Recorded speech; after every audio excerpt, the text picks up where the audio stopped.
Hello everyone, welcome to my class. Students, आज हम error and correction of language in class ये topic पढ़ने वाले हैं। इसमें हम बात करेंगे कि बच्चे भाषा से संबंधित किस प्रकार से अशुद्धियाँ करते हैं क्लास में, और इसके साथ ही एरर के साथ करेक्शन भी पढ़ना है। अगर अशुद्धियाँ हैं तो अशुद्धियों को दूर करने के उपायों के बारे में भी हमने इस क्लास में बात करनी है।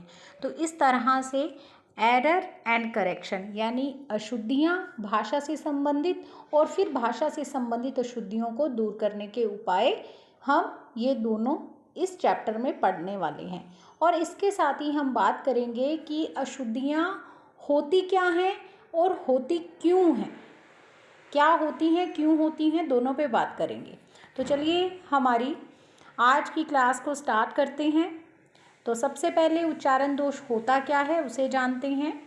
जब हम बोलते अथवा पढ़ते समय किसी अक्षर का भिन्न उच्चारण करते हैं तो वह उच्चारण दोष कहलाता है। मतलब क्या है कि जब हम किसी शब्द को, किसी अक्षर को पढ़ते हुए जैसा उसका उच्चारण होना चाहिए उससे हटकर के उच्चारण करते हैं, भिन्न अलग उच्चारण करते हैं, उसे हम उच्चारण दोष कहते हैं। शुद्ध उच्चारण के अभाव में मौखिक भाषा स्वाभाविक व प्रभावहीन हो जाती है। अगर हम उसी अक्षर या शब्द का शुद्ध उच्चारण नहीं करते हैं, उसमें कुछ भिन्नता ले आते हैं, अलग से उसका कुछ उच्चारण करते हैं, तो इससे वो मौखिक भाषा का जो शब्द है, मौखिक भाषा के दौरान हम उस शब्द को यूज़ कर रहे हैं, उस अक्षर को यूज़ कर रहे हैं, तो हमारी जो बात है वो प्रभावहीन हो जाती है। और साथ में यहाँ पे अस्वाभाविक नहीं, अस्वाभाविक आएगा, स्वाभाविक नहीं आएगा। ठीक है, तो सॉरी, आप इसको करेक्ट कर लीजिएगा।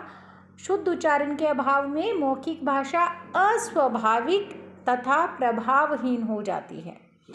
इसके बाद है प्राय देखा जाता है कि जैसा हम बोलते हैं वैसा ही लिखते हैं, जैसा हम बोलते हैं वैसा ही लिखते हैं। इसका मतलब क्या हुआ कि मौखिक भाषा में अगर दोष आ गया तो लिखित भाषा में भी अपने आप से ही वो दोष आ जाएगा, क्योंकि अगर हम गलत बोलेंगे तो गलत ही लिखेंगे।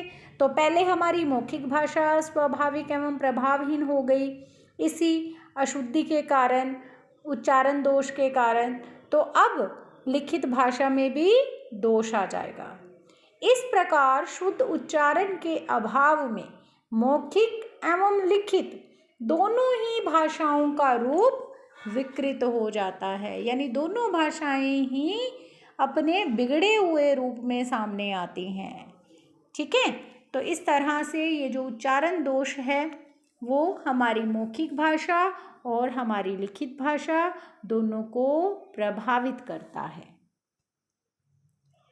अब जैसे कि मैंने पहले बताया, हम कारणों के बारे में बात करने वाले हैं। अशुद्ध उच्चारण के कारण क्या होते हैं?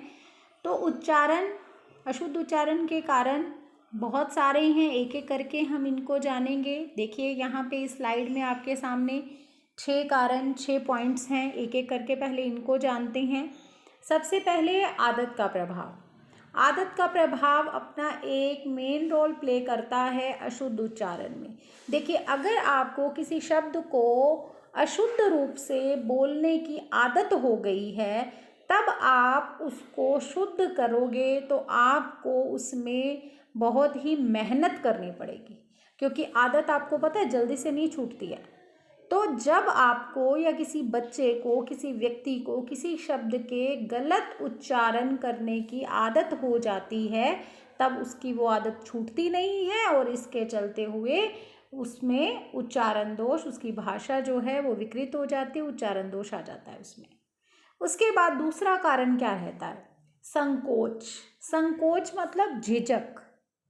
जब बच्चे में झिझक होती है, संकोच होता है। अब ये संकोच या झिझक किसी भी कारण से हो सकता है, उसको शर्म आती है मान लो किसी के सामने बोलने में। इंट्रोवर्ट बालक है, ठीक है, इंट्रोवर्ट वो स्टूडेंट है, तो इंट्रोवर्ट अंतर्मुखी जो बच्चा होता है वो अपनी बात को खुल करके दूसरों के सामने प्रेजेंट नहीं कर पाता होता, ये बात तो हम जानते ही हैं। तो इंट्रोवर्ट बच्चे को बहुत दिक्कत होती है अपनी बात को दूसरों के सामने कहने में। तो इसके चलते हुए क्योंकि उसे शर्म आ रही है, संकोच है, झिझक है, तब वो बालक ना चाहते हुए भी उच्चारण दोष करता है, कुछ वर्ड्स को गलत बोलता है, कुछ शब्दों का, अक्षरों का गलत उच्चारण करता है, उसकी भाषा में उच्चारण दोष आ जाता है। अब दूसरी बात और मैं आपको बता दूं, क्योंकि वो इंट्रोवर्ट है, ठीक है, वो इंट्रोवर्ट है। इंट्रोवर्ट बच्चे की ये पहचान होती है कि वो अपने आप में मस्त रहता है। कुछ बच्चे तो ऐसे होते हैं जो इतने ज़्यादा कॉन्शियस होते हैं कि वो देख करके सीख जाएंगे।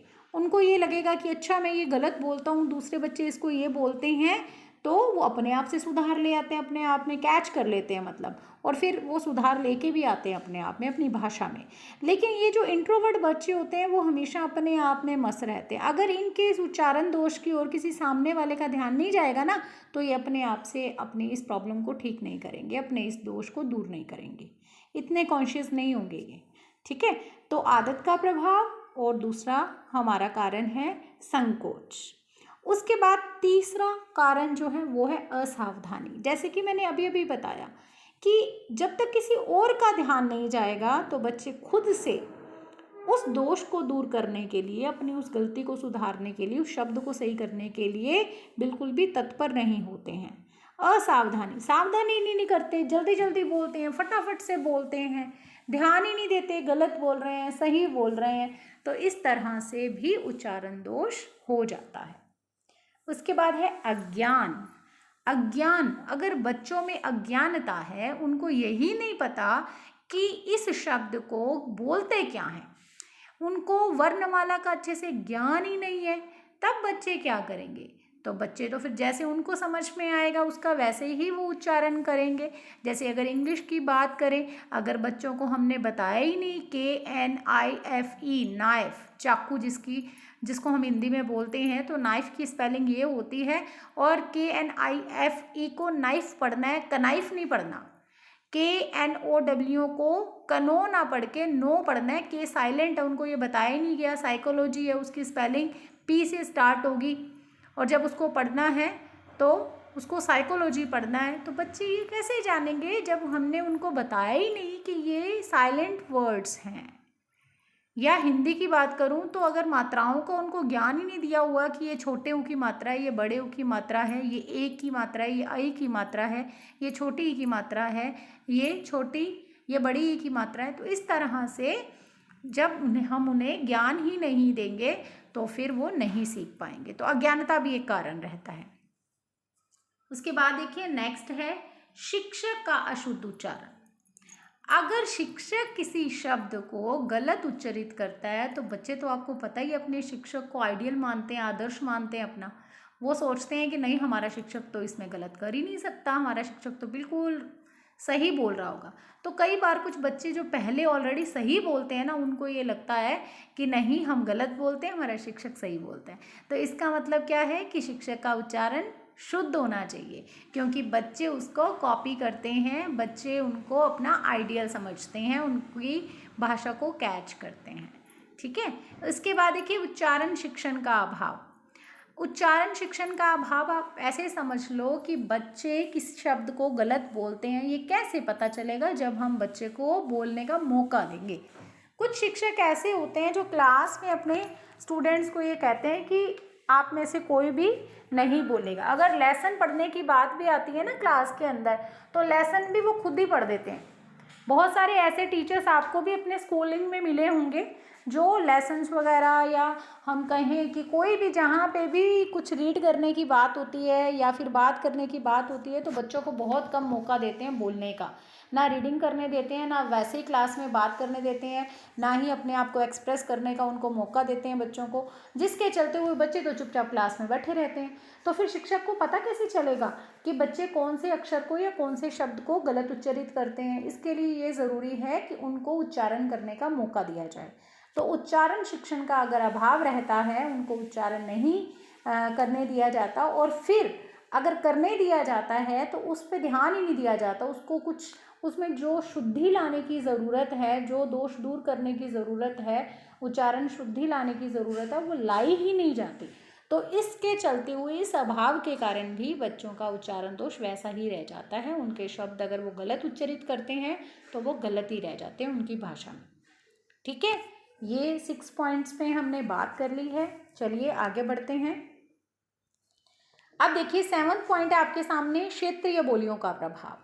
ये भी अपना एक मेन रोल प्ले करता है, क्षेत्रीय बोलियों का प्रभाव। देखिए क्षेत्रीय बोलियां हमें सबको पता है कि बच्चे अपने घर पे अपनी सबसे पहले बचपन में मदर टंग सीखते हैं। पैदा होने के बाद मदर टंग के बाद वो रीजनल लैंग्वेज के टच में आते हैं और उसके बाद जब वो स्कूल में आते हैं, अब ये डिपेंड करता है कि पर्टिकुलर किस एरिया के वो रहने वाले हैं। ठीक है, हमने भाषाओं के बारे में जान लिया है कि प्रत्येक क्षेत्र के अंदर जो है डिपेंड करता है कि वो कौन सी भाषा के संपर्क में आए हैं। बहुत सारे बच्चों के साथ ऐसा भी सीन रहता है कि मातृभाषा कुछ और होती है, क्षेत्रीय भाषा कुछ और होती है। स्कूल के अंदर हिंदी इंग्लिश जो वो सीखते हैं वो क्षेत्रीय भाषा और मदर टंग जो है उससे अलग होती है।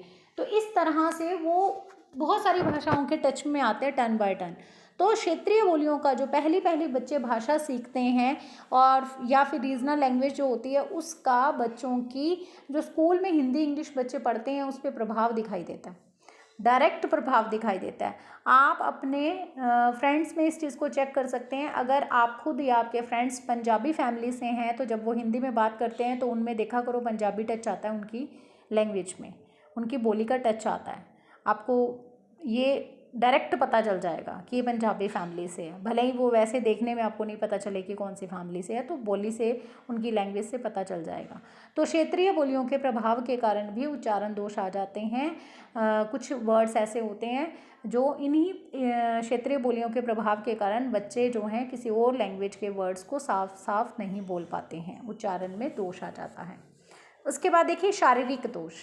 अब शारीरिक दोष तो वैसे तो अब देखो भगवान की देन है ना कि किसी बच्चे में अगर शारीरिक दोष है, मान लो उसके तालू में कुछ प्रॉब्लम है या फिर उसकी जीभ में कोई प्रॉब्लम है या इसके अलावा उसके होंठ में कोई प्रॉब्लम है। हम सभी जानते हैं कि अगर हम हिंदी वर्णमाला की ही बात करें तो हमारी हिंदी वर्णमाला में अलग अलग स्थानों से वर्णों को उच्चरित किया जाता है। कुछ तालव्य वर्ण होते हैं, कंठ्य ध्वनियाँ होती हैं हमारी, जैसे मैंने बोला तालव्य होती हैं। इसके अलावा कुछ ऐसी हैं जो जीभ की सहायता से बोली जाती हैं, कुछ ऐसी हैं जो होठों की सहायता से बोली जाती है, कुछ ऐसे हैं जो दंत्य वर्ण हैं जो दांतों की सहायता से बोले जाते हैं, कुछ वर्ण मूर्धन्य हैं मूर्धा की सहायता से बोले जाते हैं। तो अलग अलग अंगों से हमारी हिंदी वर्णमाला की जो विभिन्न ध्वनियाँ हैं वो उच्चरित होती हैं। अब मान लीजिए किसी बच्चे में कहीं कुछ शारीरिक दोष है, स्वर तंत्र के स्वर यंत्र के किसी भी अंग में कोई प्रॉब्लम है, तालू में, मूर्धा में, कंठ में या होंठ में, दांत में, तो अब क्या होगा? इसके चलते हुए जहाँ प्रॉब्लम है ना तो बच्चा वहाँ से उत्पन्न होने वाली ध्वनियाँ नहीं बोल पाएगा, शुद्ध रूप में नहीं बोल पाएगा। ठीक है, तो इस तरह से शारीरिक दोष भी अपना एक मेन रोल प्ले करते हैं उच्चारण दोष में। उसके बाद देखिए स्टूडेंट्स भौगोलिक कारण। अब आपको ये लगेगा कि भौगोलिक कारक क्या होंगे? भौगोलिक कारण भी होते हैं। अगर इसका एक एग्जाम्पल देना चाहूँ तो मैं दे सकती हूँ। अरब देशों की हमने बात सुनी है, अरब प्रदेश जो हैं वहाँ पे क्या होता है, वहाँ पे लोग जो हैं, जो जेंट्स लोग हैं वो एक मोटा सा साफा पहले सिर पे पगड़ी की तरह उसको बांधते हैं, फिर वो ऐसे गले से बांध करके ऐसे गले से उसको निकालते हैं जैसे कस करके। ठीक है, इससे उनका जो यहाँ पे हमारा जो स्वर यंत्र है यानी कंठ जहाँ पे हमारा है गले पे, जहाँ से हमारी आवाज़ निकलती है, देखो कंपन होता है जब हम बोलते हैं तो हाँ आप गले पे कभी हाथ लगाओ ना तो यहाँ पे कंपन हो रहा होता है, तो वहाँ पे वो क्या है वो दब जाता है, उनका वो स्वर यंत्र जो है गले में वो दब जाता है क्योंकि वो इतना कस करके कपड़ा पहनते हैं। ठीक है, तो वहाँ पे जब वो उसको कपड़े को बांधते हैं तो उससे उनका कंठ दब जाता है, जो अपने आप ही जो मान लीजिए ख है ना, हिंदी में हम ख बोलते हैं तो वो ख जो है अपने आप ही ख बन जाता है, मतलब दबाव पड़ता है और भाषा में दोष आ जाता है। ठीक है, उच्चारण शुद्ध नहीं हो पाता। ऐसा होने से आप ऐसा कर सकते हो, आप अपने गले को जोर से दबा करके फिर बोल करके देखो आवाज़ कैसे आती है। अब जैसे मैं बोल रही हूँ ना, तो अब मेरी आवाज़ सुनो, अब मेरी आवाज़ में आपको थोड़ी सी अलग थोड़ा सा महसूस हो रहा होगा। अब मैंने पकड़ रखा है अपने गले को, ऐसे कस रखा है। ठीक है, तो अपने आप ही इसके चलते हुए जब ऐसा होगा, अब देखो कैसे चेंज आया मेरी आवाज़ में। अगर ऐसा होगा तो अपने आप से ही दोष आ जाएगा। ठीक है, कुछ वर्ड, कुछ शब्द जो हैं इस तरह से करने पर शुद्ध रूप में उच्चारित नहीं हो पाएंगे। उसके बाद देखिए सामाजिक प्रभाव। हम सभी जानते हैं स्टूडेंट्स, एक बच्चा भाषा कैसे सीखता है? अनुकरण के द्वारा सीखता है, समाज से सीखता है। अगर आसपास के वातावरण में ही जो लोग हैं वो उच्चारण दोष कर रहे हैं, कुछ शब्दों को गलत बोल रहे हैं, तो बच्चे भी क्या करेंगे, उसको एज इट इज़ कैच कर लेंगे। तो अगर समाज में, यानी कि हमें तो पता है ना समाज क्या, समाज की सबसे छोटी इकाई क्या होगी? परिवार। परिवार भी क्या है बच्चे के लिए? इसका समाज ही है ना, समाज का ही अंग है। तो अगर बच्चे के समाज में लोग, परिवार के लोग कुछ गलतियां कर रहे हैं उच्चारण में, तो बच्चा भी एज इट इज़ सीख लेगा। अब परिवार की बात करूँगी, परिवार के अलावा उसके सहपाठी, उसके दोस्त जो हैं, अगर वो गलतियां करते हैं तो कैच कर लेगा। आस पड़ोस में अगर कोई किसी शब्द को गलत बोलता है तो बच्चा उसको कैच कर लेगा। रिश्तेदारों में अगर कुछ लोग हैं जो गलत उच्चारण करते हैं तो बच्चा उसको कैच कर लेगा। तो समाज में आपको पता ही है कौन कौन आते हैं, उन सब का बच्चे पे प्रभाव पड़ता है। चलिए अगला है मनोवैज्ञानिक कारण। अब मनोवैज्ञानिक कारणों में आप ये समझ लो, जब आप बहुत ज़्यादा खुश होते हो तब भी आप न चाहते हुए भी कुछ शब्द गलत बोल देते हो, और इसी तरह से जब आप बहुत ज़्यादा दुखी होते हो, आप रो रहे होते हो, आपको कुछ समझ में नहीं आ रहा होता, यानी आप मनोवैज्ञानिक रूप से संतुलित नहीं होते हो, तब भी आप बोलते हुए मिस्टेक्स करते हो, गलतियाँ करते हो। ठीक है, ये मनोवैज्ञानिक कारण होते हैं, यानी संवेगों पर हमारा नियंत्रण नहीं है। अब इसका एक एग्जांपल मैं आपको दे देती हूँ। आप क्या करें, आप किसी बच्चे को रीड करवाएं, ठीक है, और मैं एग्जांपल नहीं देती, मैंने करने के लिए नहीं बोलूँगी आपको मैं ये कि आप करो, वैसे ये सही नहीं है जो मैं आपको करने के लिए बोल रही हूँ, बट मैंने कुछ चीज़ें देखी हैं ऐसा। कुछ टीचर्स ऐसे होते हैं जो बच्चे को ये कहते हैं कि आप रीड करो। अब वो रीड कर रहा है बच्चा, और रीड करते हुए उस बच्चे ने कोई मतलब गलती कर दी है, कुछ वर्ड्स जो हैं मिस कर दिए या फिर गलत उच्चारित कर दिए, कोई मात्रा गलत उच्चारित कर दी। उस टाइम पे क्या करते हैं, टीचर्स ने मान लो उसको डांटा या फिर धीरे से एक स्लैप भी लगा दिया। पेरेंट्स ही हैं, मान लो घर पे बच्चे को रीड करवा रहे हैं चैप्टर, तो पेरेंट्स ने एक स्लैप भी लगा दिया, धीरे से डांटा भी सही। अब क्या, वो बच्चा रो रहा है, ठीक है, अब रो रहा है, अब वो रोते रोते पढ़ रहा है, और सिर पे उसके माँ बाप बैठे हैं उसको पढ़ाने के लिए, ठीक है, और उसको कह रहे हैं अब रीड कर। अब वो क्या है, वो डरा हुआ है उसको, क्योंकि एक स्लैप मिल चुका है, इनाम मिल चुका है उसको, तो अब क्या होगा, अब वो डरते डरते पढ़ रहा है, मनोवैज्ञानिक रूप से वो संतुलित नहीं है, उसके संवेगों पर अब उसका नियंत्रण नहीं है, वो डरा सहमा जब पढ़ेगा ना, न चाहते हुए भी, अब वो दोबारा से डेफिनेटली मिस्टेक्स करेगा ही करेगा। ठीक है, वो तो कोशिश करेगा कि उससे गलती ना हो, पर अपने आप ही हो जाएगी क्योंकि वो डरा हुआ है। ठीक है, तो ये एक चीज़ मैंने देखी है जो मैंने बताई, आप मत ही करना, बच्चे को हमने डराना नहीं है। चलिए आगे, अक्षरों व मात्राओं का स्पष्ट ज्ञान ना होना। वही बात कि अगर बच्चे को पता ही नहीं है कि कौन से शब्दों को किस तरह से बोला जाता है, कौन से अक्षरों को, कौन सी मात्राओं को कैसे पढ़ा जाता है, बोला जाता है, तो फिर बच्चे गलतियाँ करते हैं अगर उन्हें नॉलेज नहीं होती। उसके बाद रुचि व अभ्यास की कमी। देखो, मैं आपको कुछ भी ऐसा नहीं सिखा सकती जिसमें आपका इंटरेस्ट ना हो। सबसे ज़रूरी है कि बच्चे का खुद का इंटरेस्ट हो।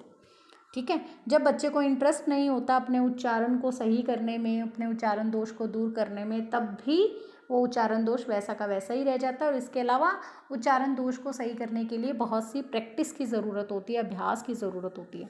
अगर बच्चे अभ्यास नहीं करेंगे, प्रैक्टिस नहीं करेंगे, तब भी उच्चारण दोष दूर नहीं हो पाता।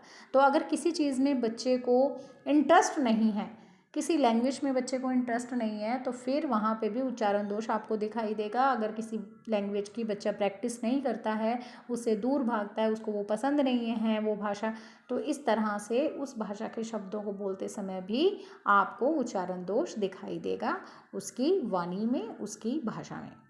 तो स्टूडेंट्स, ये हो गए हैं कारण। अब कारण पढ़े हैं तो कारणों के बाद उपाय भी पढ़ने हैं हमने, तो चलिए उपायों की बात करते हैं। जो हमने कारण पढ़े हैं ना, बस उन कारणों को दूर कर दिया जाए तो इसका मतलब उच्चारण दोष दूर हो जाएगा। बस उसी से रिलेटेड ही यहाँ पे उपाय हैं। तो सबसे पहले हैं संकोची प्रवृत्ति को दूर करने के लिए विद्यालय में आयोजित होने वाले विभिन्न प्रकार के साहित्यिक एवं सांस्कृतिक कार्यक्रमों में विद्यार्थियों को सक्रिय भाग लेने के लिए प्रोत्साहित करना चाहिए।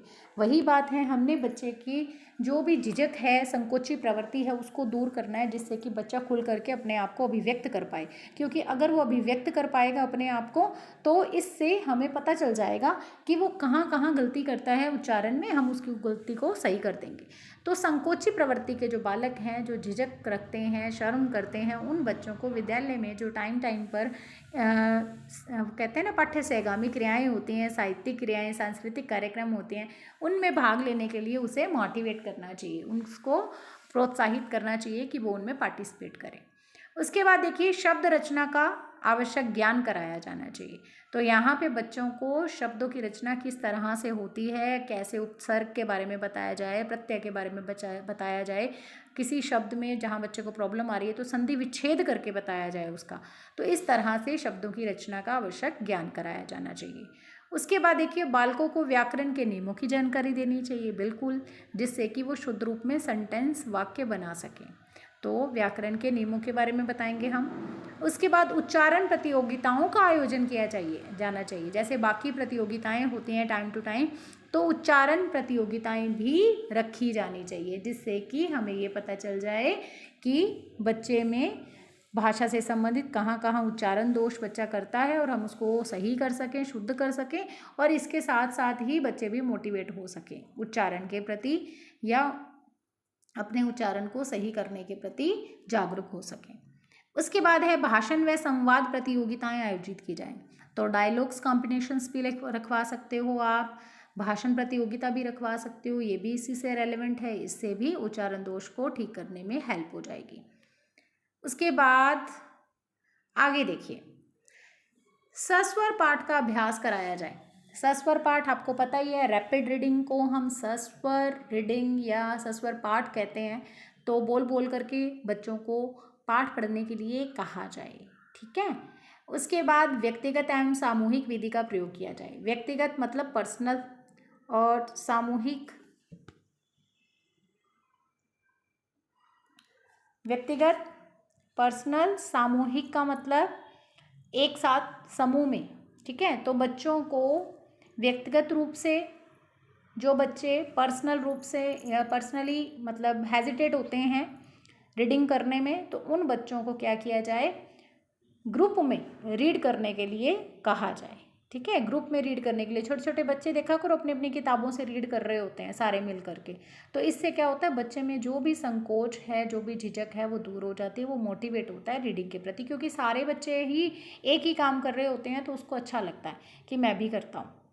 उसके बाद देखिए, नेक्स्ट है सभी विषयों के शिक्षण में शुद्ध उच्चारण की ओर ध्यान दिया जाए। तो ये बात तो मैं बिल्कुल पूरी तरह से इससे सहमत हूँ।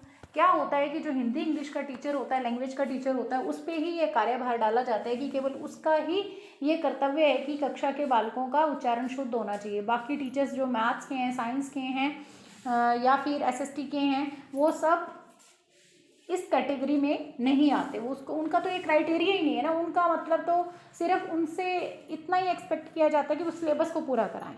और एक जो लैंग्वेज का टीचर है, उससे ये एक्सपेक्ट किया जाता है कि वो इस चीज़ का भी ध्यान रखे और सिलेबस भी पूरा कराए। तो ऐसा नहीं है, ये सबका काम है।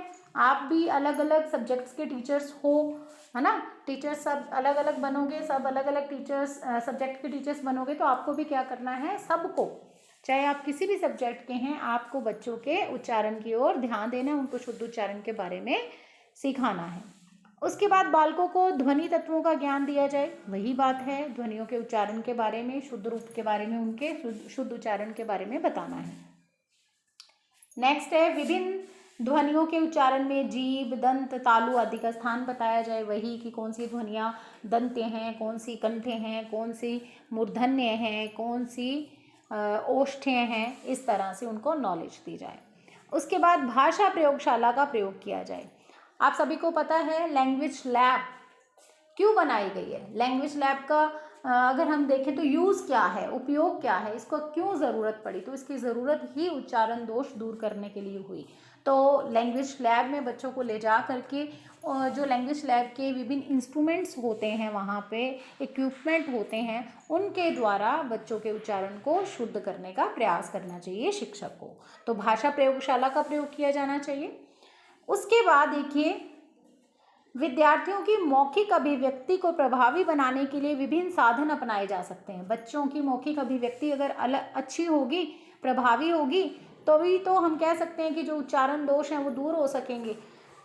तो इसके लिए जैसे चित्र पठन, कहानी कथन। चित्र पठन आपको पता ही है, क्लास में बता चुकी हूँ मैं कि बच्चों को चित्र दिखा करके पूछा जा सकता है कि इसमें उन्हें क्या दिखाई दे रहा है। इसके अलावा कहानी कथन। कहानी कथन, बच्चे को कहानी सुनाओ, फिर उसके बाद बच्चे को बोलो कि अब आप सुनाओ कहानी, या फिर बच्चे को आधी कहानी सुनाओ और आगे का उसको इमेजिनेशन, कल्पना करने के लिए बोलो कि अब आगे क्या हुआ होगा। तो इस तरह से बहुत सारे तरीके हैं, कहानी का भी सहारा ले सकते हो मौखिक अभिव्यक्ति को अच्छा बनाने के लिए।